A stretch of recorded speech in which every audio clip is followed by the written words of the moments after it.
Ada khusyuk yang standar, itu khusyuk yang kita usahakan. Ada khusyuk dalam al-ahwal adalah di atas standar, di mana khusyuk di luar kemampuan kita. Kalau kemampuan kita khusyuk itu hanya fokus. Contoh gini, kita sholat, Allahu Akbar, harus khusyuk. Apa khusyuk itu? Di mana kolbu kita fokus kepada Allah sebagai al-ma'bud yang kita ibadahi. Sepanjang kehusuan itu usaha kita, tetap aja telinga mendengar A, telinga mendengar B, ada mata lihat di depannya tuh Ka'bah apa, terus kalau pingin ke Ka'bah itu, jadi hati teh ke bawah apa yang dilihat, apa yang didengar. Husu tapi hese. Jadi mau dihusu ya segitu husunya, ya. Gitu.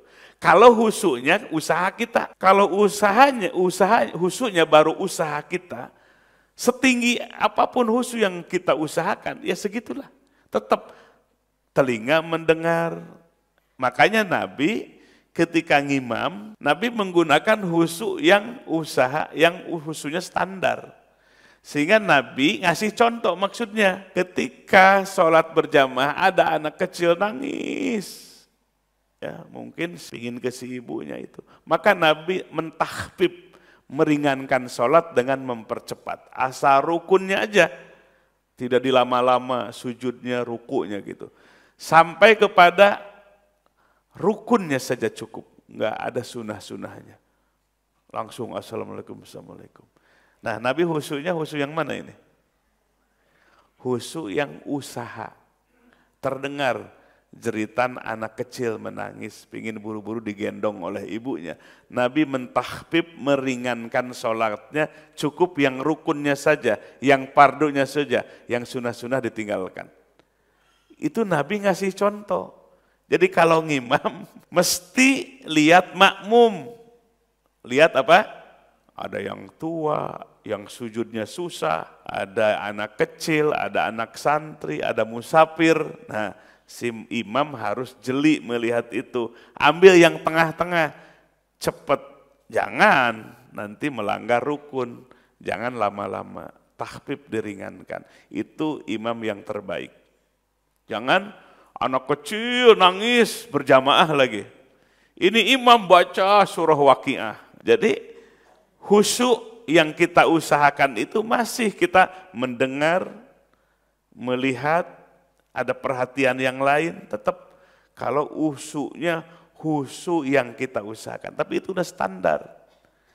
Cukup dalam wilayah usaha kita segitu. Jangan sampai keluar dari itu. Allahu Akbar. Ya, teman-teman ngajak basket, Allahu Akbar. Jadi lagi sholat, nginget apa? Ngelempar bola ke keranjang. Nah, itu udah nggak memenuhi standar khusyuk. Jadi kita fokuskan saja. Makanya memfokuskan itu bisa kepada bacaan yang sudah paham arti dari bacaan itu, atau memfokuskan kepada Allah, ya, merasakan hadirnya Allah.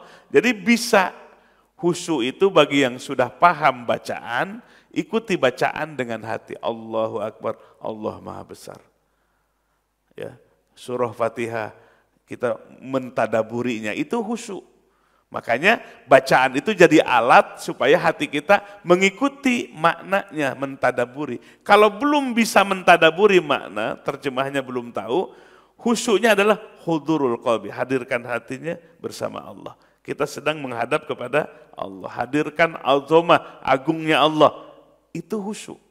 Khusyuk standar, khusyuk yang kita usahakan. Sekarang ada khusyuk yang Allah beri. Nah, kalau khusyuk yang Allah beri mah tandanya meneteskan air mata, bergetar-getar kolbunya. Nah, itu bukan usaha kita.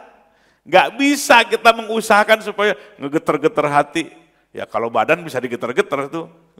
Tapi kolbu nggak bisa. Wajilat kulubuhum alwijlu, bergetar. Nah, khusyuk itu intinya, khusyuk yang Allah beri dalam bab al-ahwal ini adalah di atas standar, lebih fokus. Kemudian ada rasa lazat nikmat. di dalam kehusuan itu.